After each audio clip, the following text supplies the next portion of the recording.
If you want to set up focus mode on CMF Phone 02 Pro, then first of all we need to open settings.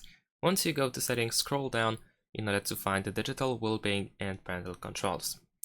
Once you go over here, we can scroll down one more time in order to find the focus mode over here. So tap on focus, then you can select distracting apps, and that should be disabled while using the focus mode. So let's say I'm gonna choose these two over here as an example. Of course, you can tap over here, show all apps, in order to find the full list.